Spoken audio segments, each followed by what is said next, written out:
Welcome, everybody, to the Ambition Project Show. I'm your host, Deirdre Sanborn. On this show, I interview ambitious leaders who share their stories about what's worked for them so that you, the listener, can achieve greater levels of success at work, with your teams, in your communities, and in your life. My guest today is Kate Delaney, an Emmy Award winner and nationally syndicated sports radio talk show host for NBC. Kate is not just the voice on the radio covering huge sporting events like the Broncos win at the Super Bowl 50 this weekend. She's interviewed 12,000 people, that's 12,000 people in her 20 years in radio and talk show, and has picked up some incredible insights along the way. So Kate, I've given our listeners a quick overview about you, but maybe you could tell me a little bit more about yourself.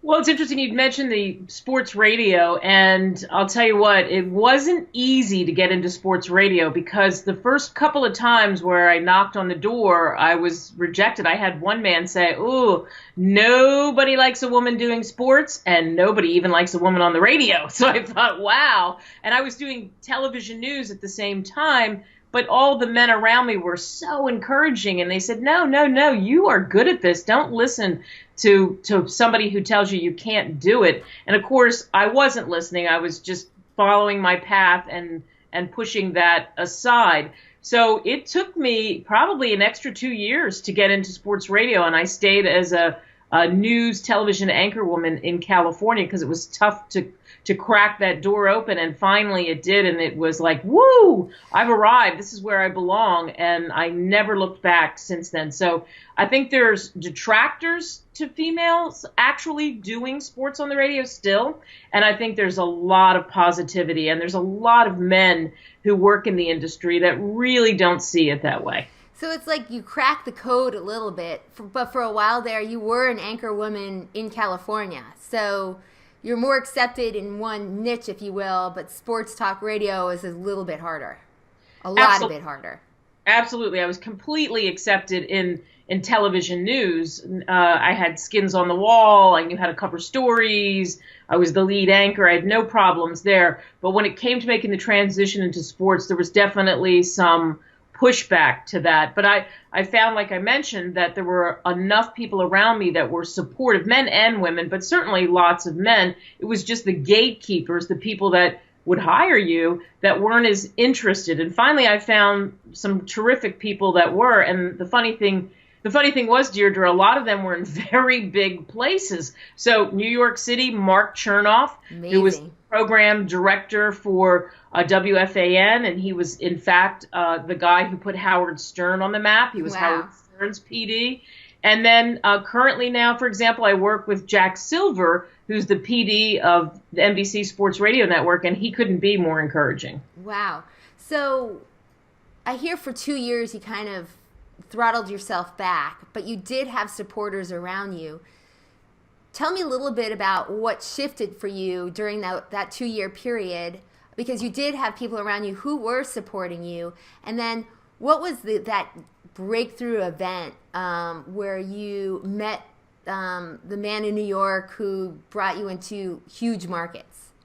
Well, what really happened was I worked with two guys in television news who did sports. They were the sports anchors. Mm-hmm. And they decided, listen, when we both are gone, we're going to force them to put you on the set and do sports. And I mean, how great is that? Amazing. So sure enough, that's what happens. They're both going to go away. And the one anchor tells the program director, listen, she's good, put her on. And if she completely bombed, which I know she won't, it's not a worry. She'll go back to, TV news and nobody will care. So it worked out great because I went on the set. I did sports. I did it well. I was a little nervous, but I did the highlights. I was excited. I knew my stuff. And then I started to find that, okay, now I have a little more credibility because I've got these great clips. And every time they went away, I would be allowed to fill in, and I would take that. And that transitioned into me doing radio sports in the morning on the side And then I was able to send a pretty good tape to the guy in New York, and he auditioned me and picked me over all the other candidates. Wow. So it sounds like it was a combination of patience, great connections, skill, a little luck, and good timing. Would you agree? Yeah, I think I don't know how much luck played a part of it, because I believe more in opportunity. It's when the opportunity's right, you know you're there, and you're prepared. Yes. So I was definitely prepared. I was ready to do it. I felt confident, and that opportunity met at the right time. And of course, 1,000 men auditioned. I was the only woman. That's amazing. But Mark Chernoff liked my stuff, and he brought me in for an audition, and I warmed up all the people around me, because now this is just an audition, and told them all I'd take them out for dinner afterwards. And the crew, who didn't know me, did a really good job of propping me up and making sure I was good, I was fine when I was taking calls and doing what I had to do. And I think that helped. So I think whenever you're in one of those positions, you want to win the people over around you.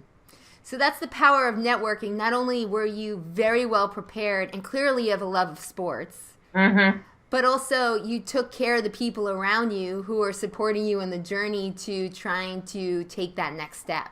Yeah, absolutely. And they were the ones that, whether it was the anchors in California, or whether it was the crew when I went to audition, and all the people in between that were encouraging me, I think that ultimately, gave me extra confidence, gave me that boost I needed that really helped.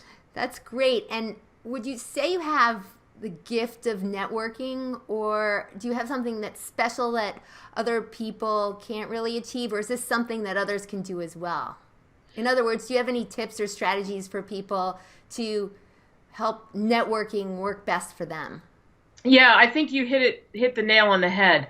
I'm very good at networking. I wouldn't have said that if you had interviewed me 20 years ago. I would have said, oh, no. But I am good at networking. And I think the reason I'm good at networking, and the tip that I would give everybody, is I was just myself. I was just authentic. So in other words, I didn't go to a party, I didn't go to a meeting, I didn't go to a place where somebody specifically said to me, listen, hand out every card you can, schmooze every person in the room you can, just work around that room like a Tasmanian devil and something will happen. I just was myself, and I tried to have conversations that were meaningful, not, hey, dude, can you help me? Here's my card. Because I don't think that works. Even if people encourage you to do that, I don't think that works. I think you have to develop relationships.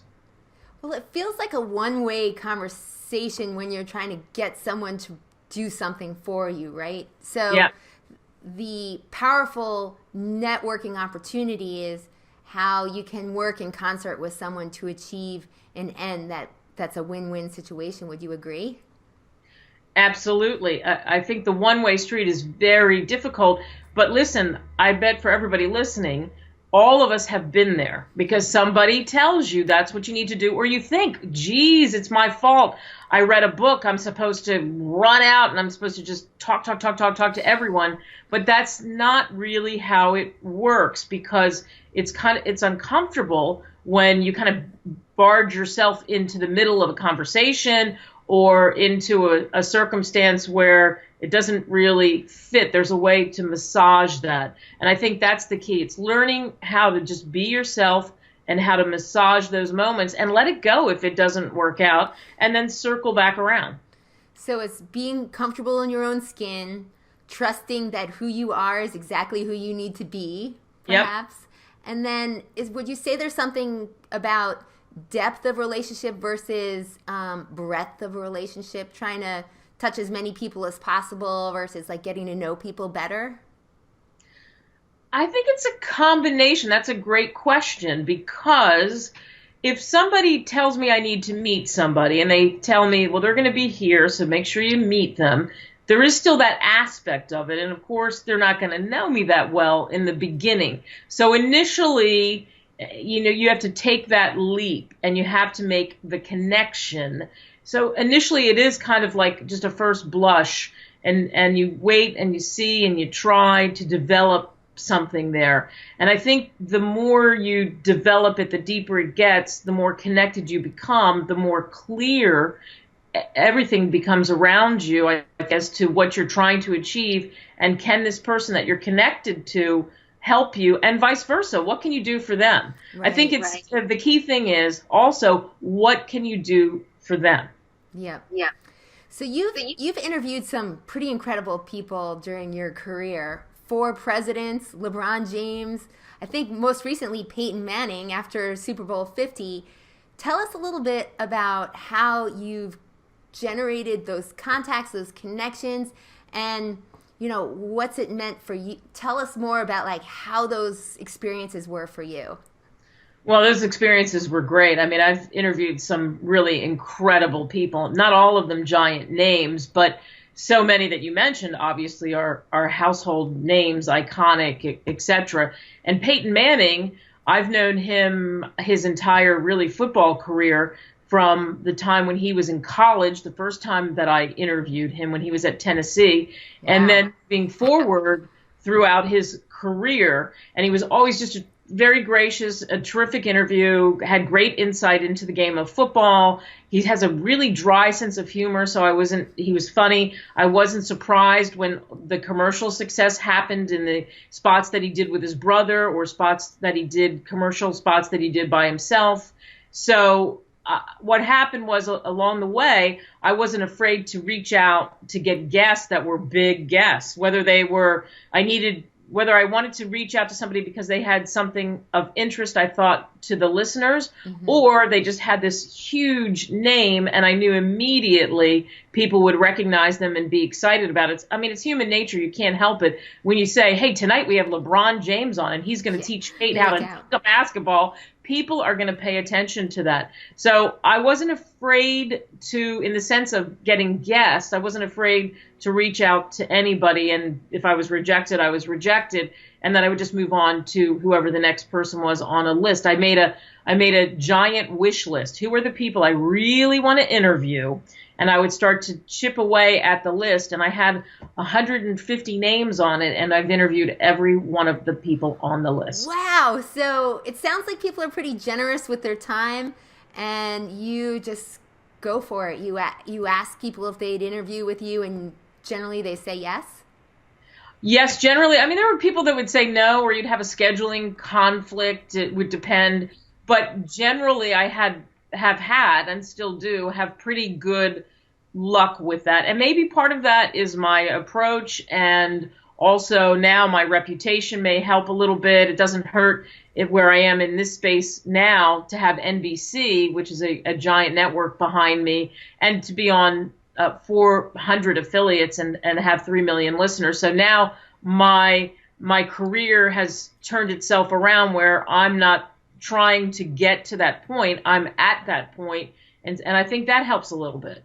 That's amazing. There's something that you do really well, and you actually have labeled it. It's called influential listening. How does that help you in your career, and more specifically as an interviewer myself? How does it help you in framing your questions and your conversations with people? Yeah, that's another good question.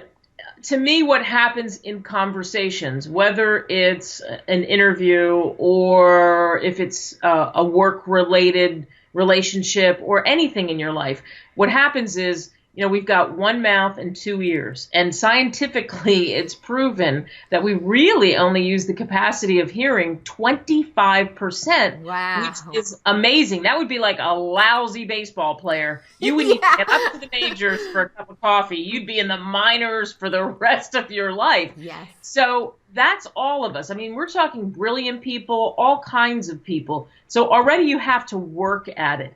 And by being able to listen where you can clarify, where you clearly are connecting, I think it leads to great profits in not just the monetary sense, if that's what you're seeking, but in the relationships that you develop with the people that you interview or the people that are in your life, because you're paying attention. We live in what I call the 140 character world, which is Twitter. So people have such short attention spans. 8 seconds is the average attention span. That means you got to hook somebody right away. So on the other end, if they're hooking you, you want to give them full-on attention, and you've got to really focus.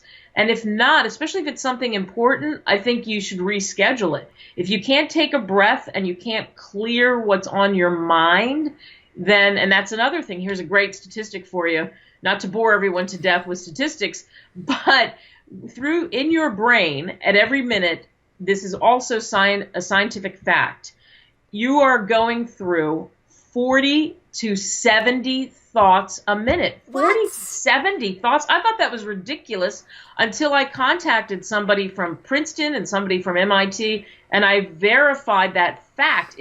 That's staggering. But they're there in your brain, and easy for that to distract you from the conversation at hand.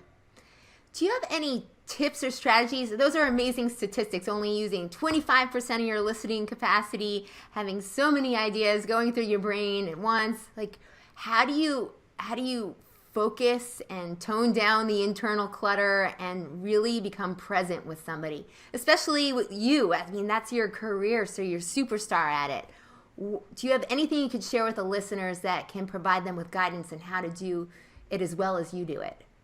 Yeah, I think the number one thing is you got to realize when you're talking to someone, there could be traffic around you. You could be sitting in a cafe. So you're not always in a quiet little office that you can just close the door. Mm-hmm. And I think if you're in that situation, any of those situations that I just mentioned with external distractions around you, before you go into the conversation, if it's important and you have the minute to do that, just take a breath. We don't breathe enough. And take that deep breath and try to clear your mind. Mm-hmm. The other thing I would say, maybe even a step before you do that, is let's say you've got 50 ideas rolling through your brain, and some of them are fantastic because you're going to do this today, you've got to pick up your kids, you've got to go here, you're connecting the dots. Just write a list out.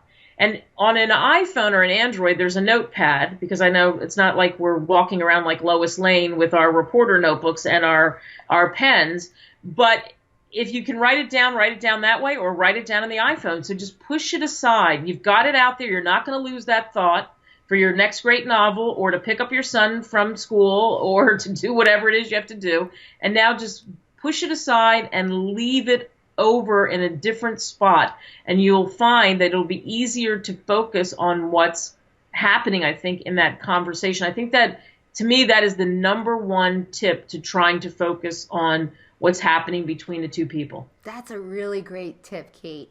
And does your influential listening come into play when, so let me back up one step and give the listeners some background.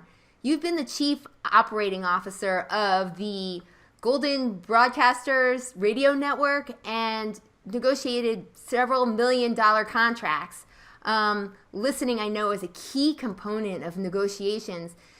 Tell me a little bit about how those two weave together, if they do. They do weave together, because what happens in a negotiation, there's, besides also, by the way, what you're doing with your words, and so many people talk about this, it's body language. Mm-hmm. Though I don't always agree with body language. For example, I know all of you can see me. If you like this, and sometimes I do that, I'm resting my arms. Now I'm like, all of a sudden, like, oh, what is my body saying? Yeah, do not take offense. If you ever see me and I go like this, I'm probably just resting. It's just a comfortable spot. Exactly. So there's things you can take away from body language experts that don't always apply. Right. But certainly you can look for certain cues in the eyes and the way someone's reacting to what you're saying. Mm-hmm. And especially with the listening, because listen to what they're saying and don't let your mind, this is another mind trick, jump ahead. So you're trying to close a deal. You're trying to get somebody to buy something you're offering, and that's always the greatest example, but it could be in any kind of negotiation. You have to really listen to what they're saying. What is it they want? Don't think about your list of here's what I need them to do. So my mind is thinking he or she is going to finish what they're saying, and here's what I'm saying next. Because then I miss what they're telling me, where I might go off script and follow what they're saying because it doesn't follow the little outline that I put together. Right. Who cares? go away from the outline and focus on that conversation. Go off script. Yep. Yes, definitely. Well, I did have some questions scripted for you, but we've had such a fabulous conversation so far that we've gone off script. It works, see? I'm a quick learner. So tell me a little bit about, you've had an amazing career, tremendous contacts, great opportunities, like being able to meet with some amazing athletes in the job that you do. And you speak to people about negotiating and influential listening based on your experience. You also talk about someone's wow factor. Mm-hmm. Tell me a little bit more about the wow, and how do you identify somebody's wow, and why is that important?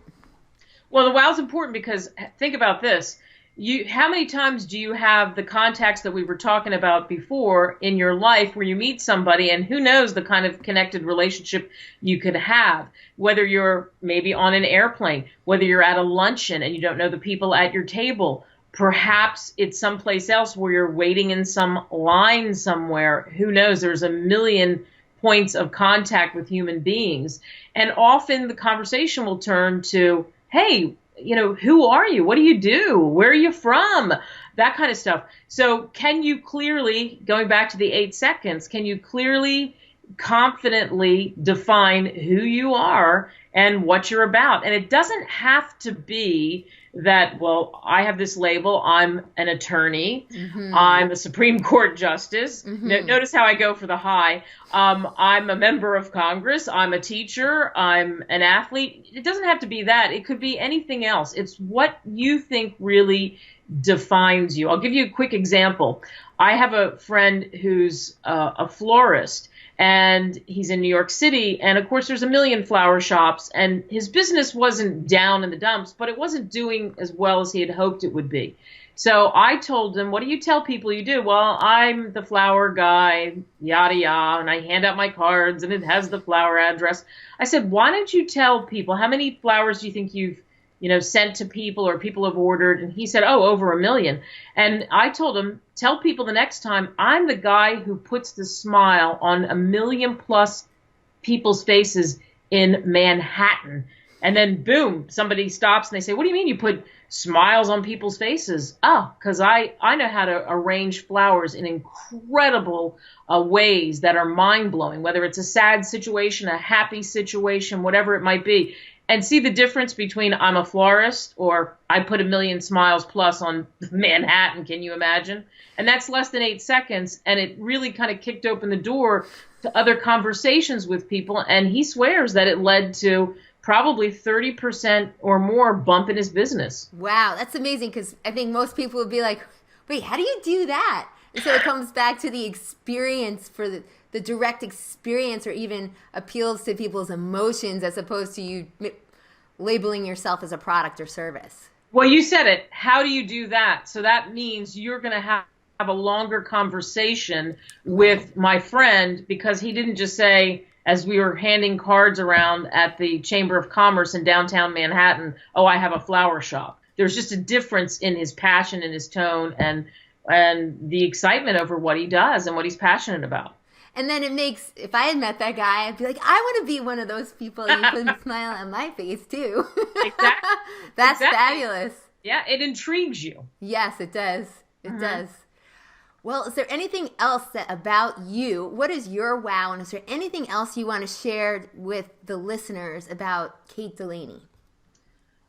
My wow is the wow that you said really at the top of this interview that I've interviewed. I've had the privilege of interviewing over 12,000 people in my career and counting. And I like connectedness and I like people. Mm-hmm. So to me, it's been a pretty amazing ride. And I think I am absolutely in the right space. There's no question about that.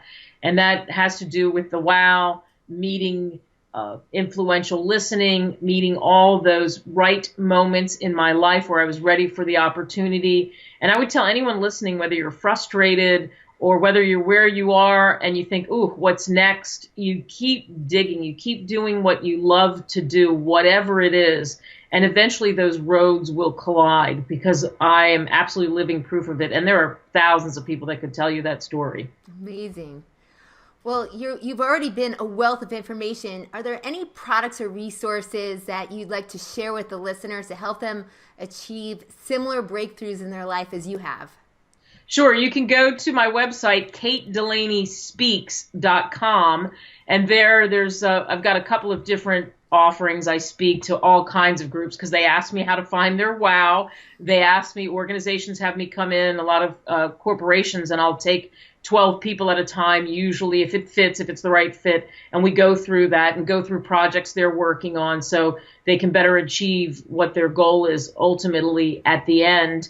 And you'll see all of that there. And of course, I've got a couple of books, and that's also listed on the website. You can always go to invadethemancave.com. Yeah, best name ever. Oh, wait, hold on one sec. I have to show the listeners. Check out this cover. It's awesome. I mean, yes, that's just wow right there. Wow. That is a wow. And it doesn't matter who picks it up, whether it's a man or a woman, they always remark on it and say, either I wish I had those abs or I wish I knew him. So it is pretty funny. Absolutely. Do you, besides the books that you've written, do you have any books that you would recommend to the listeners that you've read? That's a good question. It depends on what the listener, for anybody out there that's listening, depends on what you're into. I can tell you one book that I would recommend, and excuse the title, but it's called You're a Badass. Ooh, please. It's by Jen Sincero, and she pretty much peels back the layers of, okay, so what do you need to do to get where you're going? And it's an easy read. It's fun. And I think it's just a brilliant book. I mean, there's old standbys like Think and Grow Rich, right? To some sage advice from so long ago. Right. It's just rewritten, really applies. I think there are some terrific new business books that are coming out that I can't wait to crack open myself.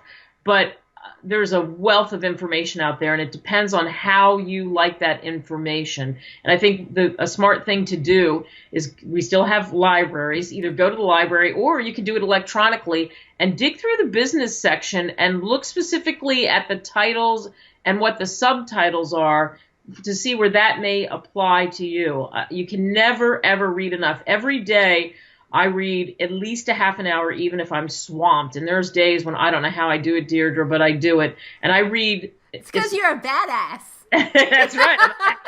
I read things across the board, from whether it's a biography, whether it's financial, whatever it might be. And of course, a lot of that also has to do with periodicals. I would say, here's a great tip for all of you out there. And it seems so simple, but people don't do it. Pick up a Wall Street Journal. Pick up, the Washington Times. Pick up the New York Times.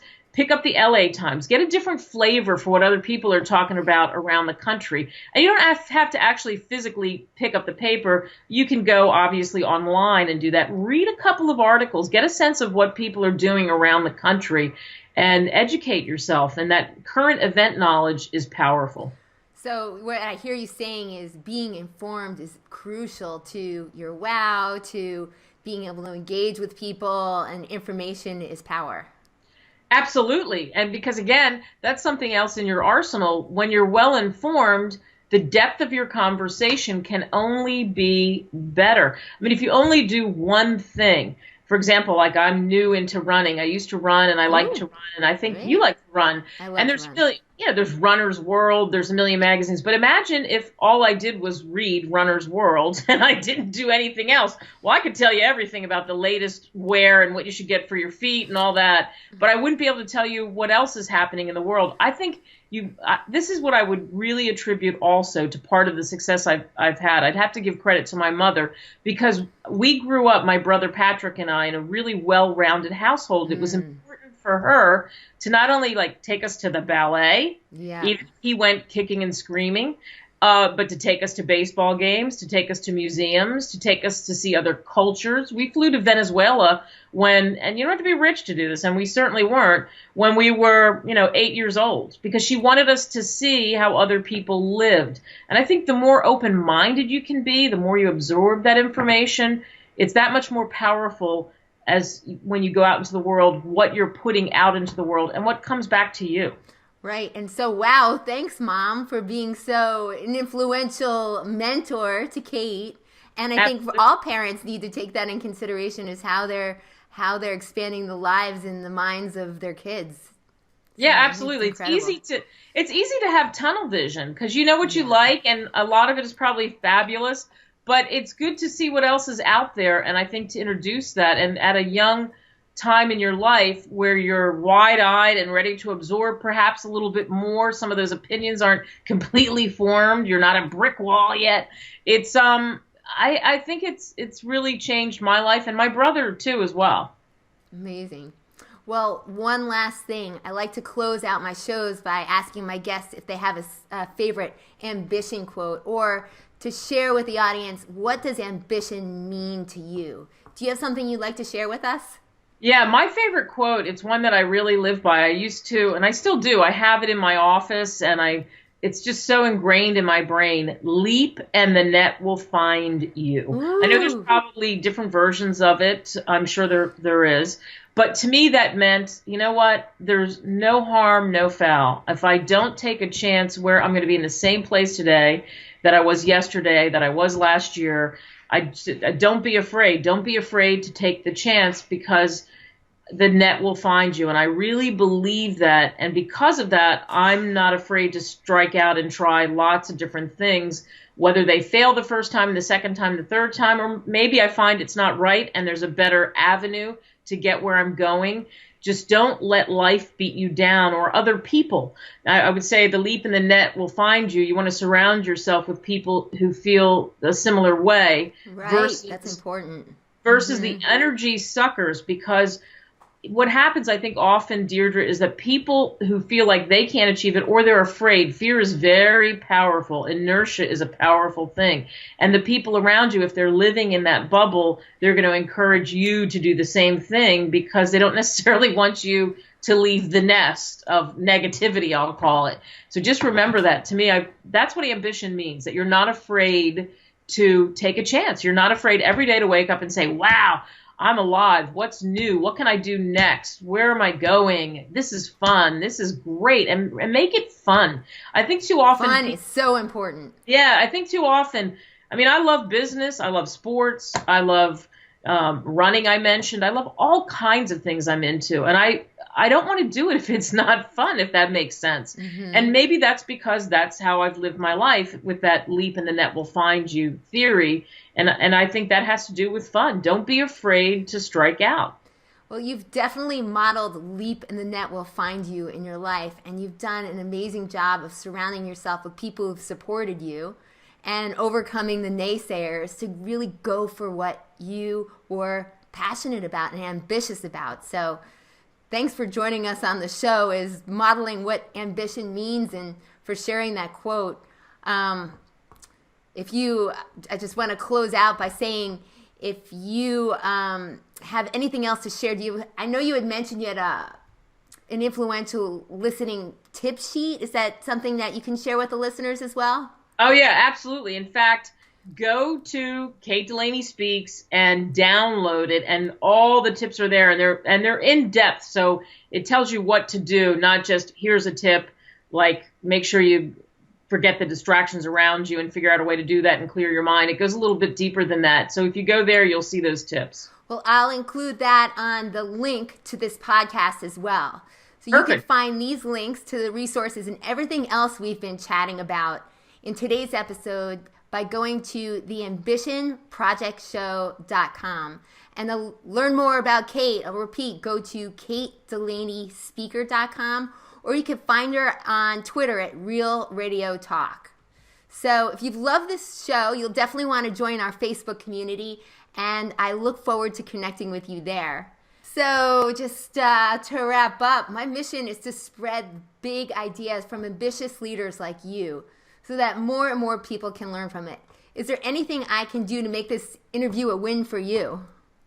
I think you've already done it. You've mentioned the links, and if people go to those spots, they can find me. And it's always great to be exposed to new people and exposure for the Ambition Project. I think, where it is today, who knows even how much more it'll explode. It's already gotten people raising their eyebrows, which I think is terrific. So, no, you've really done it for me. Thanks, Kate. And to close out, who do you know and admire that I can invite to come on my show? Ooh, that's such a good question. Who do I know and admire?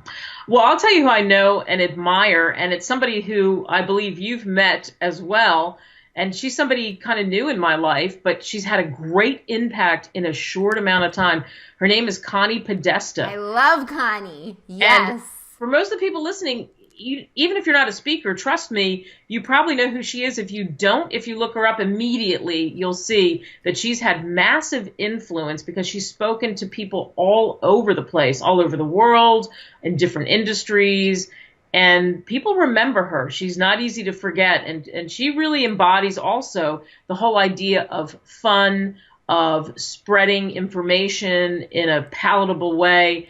And she's terrific, and I think she'd be absolutely a brilliant person to have on the show. Thanks. I'll definitely reach out to her, and she's such an incredible powerhouse. And if our guests want to listen or see her, she could be found at conniepodesta.com. And I'll include that link in the ambitionprojectshow.com website as well.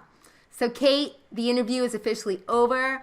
What I love most about you is not only the depth of information that you shared with our guests, but also, show us like how amazing you are. You have such incredible wow. Thank you. I appreciate that. It's it's a building process, but it's worth it. If you just sit down, focus on what is it, come up with your wow, think of shortening what you're telling people when they say, "Who are you?" Don't go off on a long diatribe of what you've done and where you've been. Just focus on short little pieces. Well, Kate, you can help me out with that after we're done with the show today. What do you say? You're terrific. Of course, anytime. Okay. Well, Kate, thanks again. And one more time, KateDelaneySpeaks.com. Thanks again for joining us today. And Kate, thank you for your time. Thank you. It was great.